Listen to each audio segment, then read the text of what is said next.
Parte 1. El camino de la lluvia. El viajero llegó a las montañas cuando la tarde ya comenzaba a apagarse. Había caminado durante muchas horas por un sendero angosto, cubierto de hojas húmedas y pequeñas piedras grises. Sus botas avanzaban despacio, hundiéndose apenas en la tierra blanda, mientras una lluvia fina caía sobre el mundo con una paciencia antigua. No era una lluvia fuerte, no golpeaba, no apuraba, solo descendía en hilos suaves, como si el cielo estuviera recordando algo en voz baja. A cada paso, el aire se volvía más fresco. El valle quedaba atrás, muy lejos, oculto bajo una niebla azulada. Los árboles crecían a ambos lados del camino, altos y silenciosos, con troncos cubiertos de musgo y ramas que se inclinaban como brazos cansados. Entre las hojas se escuchaban gotas resbalando, pequeños crujidos de madera, el susurro del viento pasando por las copas. El viajero llevaba una capa oscura, gastada por muchos caminos. En su espalda cargaba una mochila sencilla, donde guardaba pan, una manta, una brújula antigua y un cuaderno de tapas marrones que casi nunca abría. No viajaba con prisa. Hacía tiempo había aprendido que algunos caminos no se cruzan para llegar rápido, sino para aprender a escuchar. Su nombre era Elías. Durante años había recorrido pueblos, bosques, puertos y llanuras buscando historias. No historias grandes, de reyes y batallas. Buscaba relatos pequeños, los que se contaban junto al fuego cuando la noche estaba tranquila. Historias de pozos que reflejaban estrellas, de molinos que cantaban con el viento, de campanas perdidas bajo lagos, de cartas que llegaban después de muchos inviernos. Pero aquella tarde no buscaba nada en particular, solo seguía el camino. El sendero subía lentamente entre las montañas. A veces se abría un claro, y Elías podía ver las cumbres cubiertas de nubes, tan altas que parecían dormir apoyadas contra el cielo. Otras veces el bosque se cerraba a su alrededor, formando un túnel de sombra verde y olor a madera mojada. Había pasado el mediodía sin encontrar señal de casas, ni humo, ni campanas, ni voces. Solo el sonido regular de la lluvia, el roce de su capa y el canto lejano de algún pájaro oculto. Cuando el frío empezó a entrarle por los guantes, Elías se detuvo bajo un pino enorme. Respiró hondo. El aire olía a resina, piedra mojada y hojas viejas. Sacó de su mochila un trozo de pan, lo partió con calma y comió mirando cómo la niebla se movía entre los troncos. La montaña tenía una manera extraña de estar viva. No hacía ruido, pero tampoco estaba callada. Cada gota, cada raíz, cada rama parecía pronunciar una palabra lenta. Elías guardó el pan, ajustó su mochila y siguió andando. Poco después encontró una señal. No era una señal común. Junto al sendero, entre helechos y flores pálidas, había una tabla de madera clavada en un poste inclinado. La madera estaba oscurecida por la humedad. Sobre ella, unas letras talladas casi habían desaparecido bajo el musgo. Elías se acercó, retiró con cuidado algunas hojas húmedas y leyó: Aldea de Lumbrequieta. El nombre estaba escrito con trazos suaves, como si quien lo hubiera tallado no hubiera querido lastimar la madera. Debajo, más pequeño, había otra frase: Solo llega quien camina sin ruido en el corazón. Elías se quedó mirando aquellas palabras durante un momento. No supo si eran una bienvenida, una advertencia o simplemente una antigua costumbre de montaña. Sin embargo, el nombre de la aldea le produjo una tranquilidad inesperada. Lumbrequieta. Era un nombre que sonaba a chimeneas pequeñas, a ventanas encendidas, a tazas calientes sostenidas con ambas manos. Continuó por el sendero. La lluvia empezó a disminuir. El cielo se volvió más oscuro, pero no amenazante. Era la oscuridad tranquila del atardecer, esa que no cae de golpe, sino que se acomoda poco a poco sobre los hombros del mundo. El bosque cambió de color. Los verdes profundos se hicieron casi negros. Los charcos reflejaron un gris suave. Y entre las ramas, la primera estrella apareció apenas, temblando como una vela lejana. Entonces Elías vio humo. Era una columna muy delgada, casi invisible, elevándose detrás de una loma cubierta de árboles. Se movía despacio, mezclándose con la niebla. El viajero sintió un alivio sencillo. Donde había humo, podía haber fuego. Y donde había fuego, quizá una mesa, una silla, una noche bajo techo. El sendero bajó entre rocas redondas, cruzó un arroyo claro y volvió a subir. El arroyo cantaba sobre las piedras. Elías se inclinó para tocar el agua. Estaba fría, limpia, viva. Bebió un poco con las manos y siguió. Al coronar la loma, la vio. La aldea de Lumbrequieta estaba escondida entre dos montañas, en un pequeño valle que parecía protegido del mundo. No era grande. Había casas de piedra y madera, techos inclinados cubiertos de musgo, pequeñas huertas cercadas, senderos de tierra y un puente bajo sobre un riachuelo. Las ventanas comenzaban a iluminarse una por una, con luces doradas que parecían respirar. A lo lejos, una campana sonó una sola vez. No era un sonido fuerte, fue un golpe redondo y suave, como una nota de cobre envuelta en lana. Después, todo volvió a quedar en calma. Elías descendió hacia la aldea. Mientras se acercaba, notó que no había perros ladrando, ni voces apresuradas, ni puertas golpeándose. Solo el rumor de la lluvia cayendo desde los aleros, el murmullo del agua y el crujido de una rueda de madera movida por el arroyo. La primera persona que encontró fue una mujer anciana sentada bajo un techo de tejas, junto a una mesa donde reposaban manzanas rojas. Tejía con lana gris, moviendo las manos con un ritmo tan regular que parecía acompañar la lluvia. Cuando lo vio, levantó la vista. Sus ojos eran claros, serenos, como agua bajo la sombra. «Buenas tardes», dijo ella. «Buenas tardes», respondió Elías, bajando un poco la cabeza. «Busco un lugar donde pasar la noche, si la aldea recibe viajeros». La anciana sonrió apenas. «La aldea recibe a quien llega mojado y cansado. Eso ha sido siempre suficiente». Elías sintió que aquella respuesta, sencilla como era, contenía una hospitalidad antigua. La mujer señaló con las agujas de tejer hacia una calle estrecha. «Siga hasta la casa del farol azul. Allí vive Mara. Tiene habitaciones para quienes vienen de paso. Y sopa caliente casi todas las noches». Elías le dio las gracias. Antes de continuar, miró las manzanas sobre la mesa. Estaban limpias, brillantes bajo la luz tenue. La anciana tomó una y se la ofreció. «Para el camino que queda», dijo. Elías aceptó la manzana con ambas manos, como si recibiera algo más delicado que fruta. La guardó en el bolsillo de su capa y siguió por la calle. Las casas parecían antiguas, pero cuidadas. Muchas tenían puertas de madera tallada, con figuras de hojas, lunas, pájaros y libros.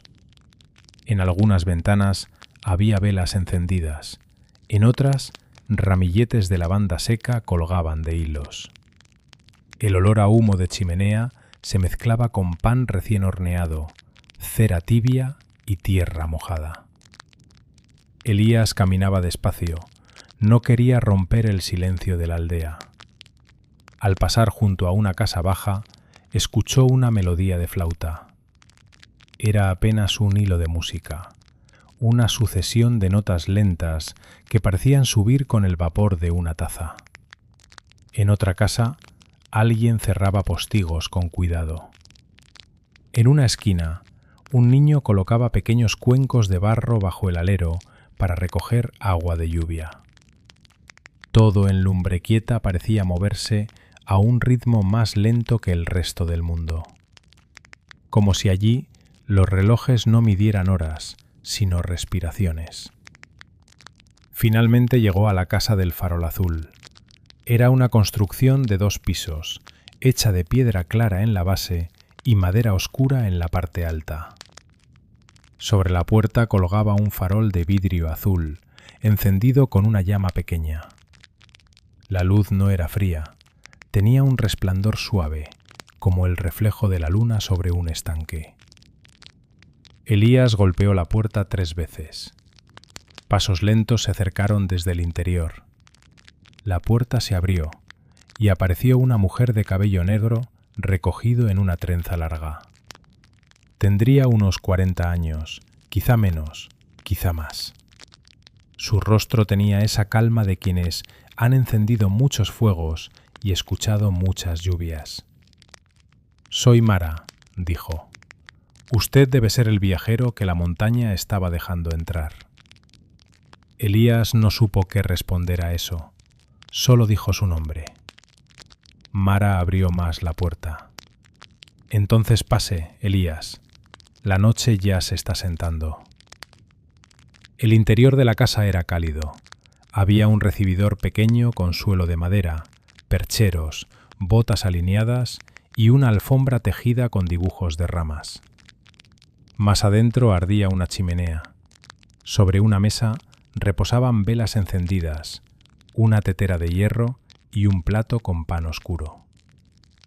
Elías dejó su mochila junto a la puerta y se quitó la capa mojada. Mara la colgó cerca del fuego. La madera crujió en la chimenea, lanzando una chispa breve. El sonido fue tan amable que Elías sintió cómo el cansancio empezaba a soltarse de sus hombros. «La cena será sencilla», dijo Mara. «Sopa de cebada, pan, queso suave y té de hierbas. Aquí solemos cenar sin prisa». «Es más de lo que esperaba», respondió él. Mara lo miró con una sonrisa tranquila. «Entonces es suficiente». La habitación donde cenaron tenía ventanas pequeñas. Afuera la lluvia ya era apenas un murmullo. Elías se sentó frente al fuego, aceptó un cuenco de sopa y dejó que el calor le envolviera las manos. La sopa olía a verduras, laurel y humo de leña. Cada cucharada parecía bajarle al cuerpo como una manta. Durante un rato hablaron poco. Mara le preguntó de dónde venía. Él mencionó algunos pueblos al pie de las montañas, un mercado junto a un río, un puente de piedra donde había pasado la noche anterior. Ella escuchaba sin interrumpir, como si cada lugar fuese una semilla que necesitaba reposar antes de abrirse. Cuando terminó de comer, Elías notó algo extraño.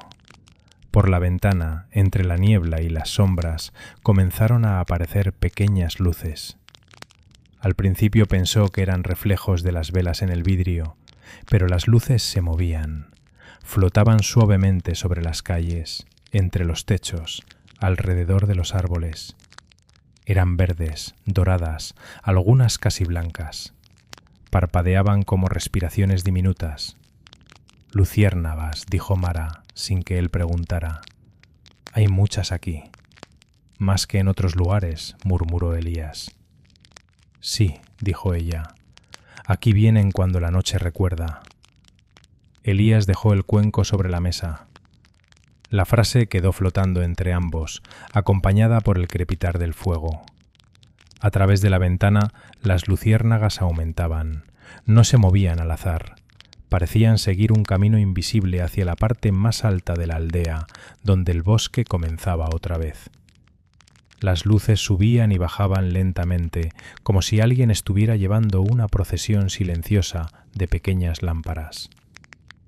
Elías se acercó al vidrio.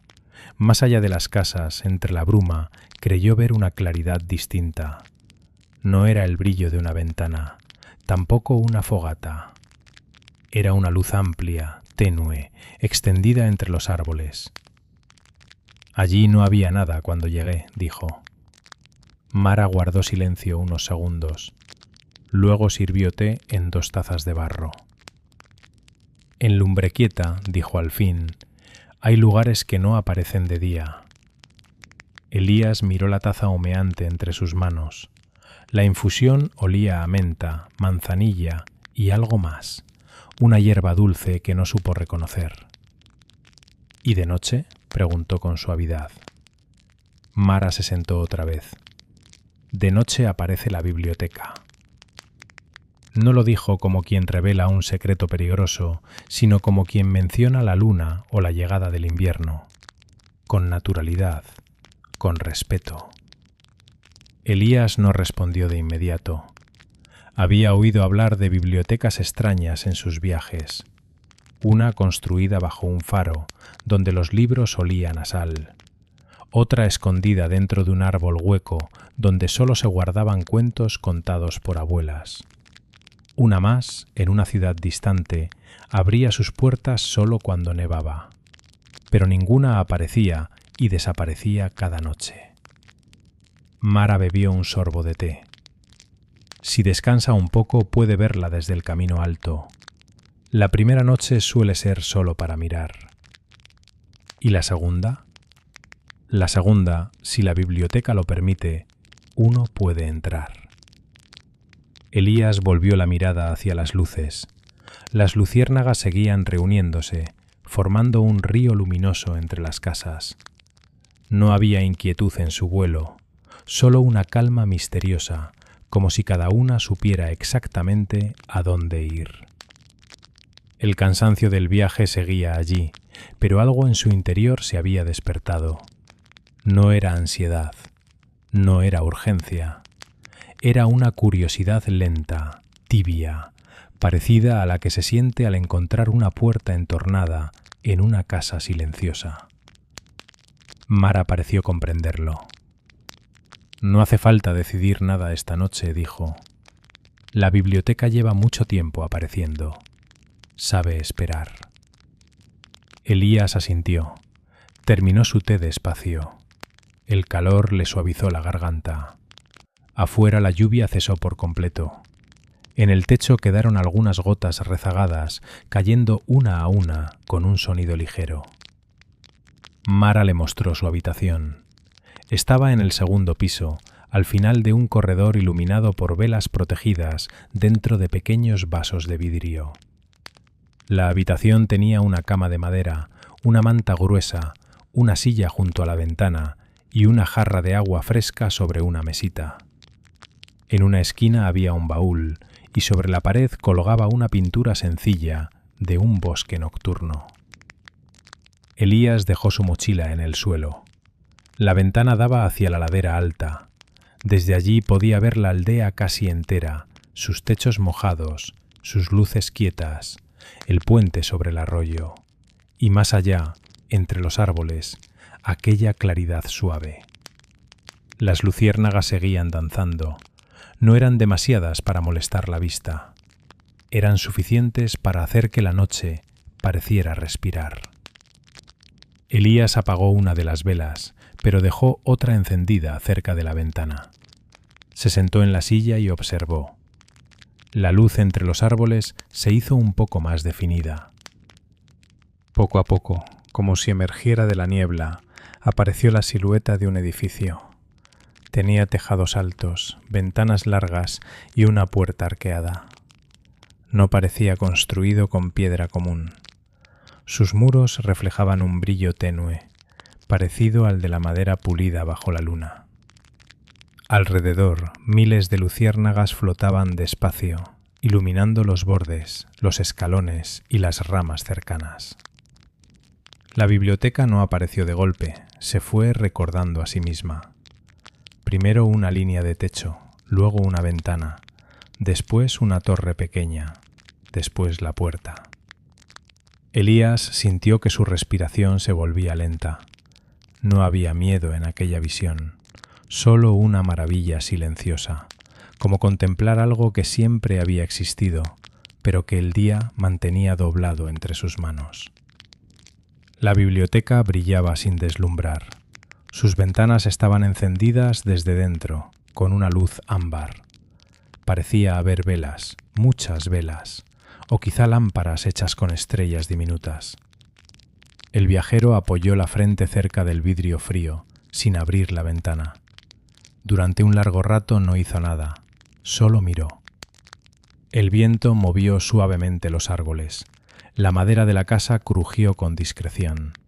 En algún lugar, un búho cantó una nota profunda y distante. Abajo, el arroyo continuó su conversación con las piedras. La aldea dormía. La biblioteca velaba. Elías no supo cuánto tiempo permaneció allí. Tal vez unos minutos, tal vez una hora. La noche parecía más amplia en aquel lugar, menos rígida, como si pudiera estirarse para darle espacio a cada pensamiento. Finalmente, el sueño comenzó a acercarse. No llegó de golpe, sino como una manta colocada con cuidado sobre los hombros. Elías se levantó, apagó la última vela y se acostó. La cama olía a lino limpio y madera de cedro. La manta era pesada, cálida, amable. Antes de cerrar los ojos, miró una última vez hacia la ventana.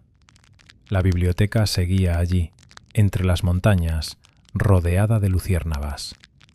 Y aunque no sabía por qué, Elías tuvo la sensación de que una de sus ventanas estaba encendida para él. La noche continuó cayendo sin prisa. El viajero dejó que sus pensamientos se volvieran más lentos, más suaves, más lejanos. El rumor del arroyo se mezcló con el recuerdo de la lluvia. El fuego de la chimenea, abajo, crujió una última vez.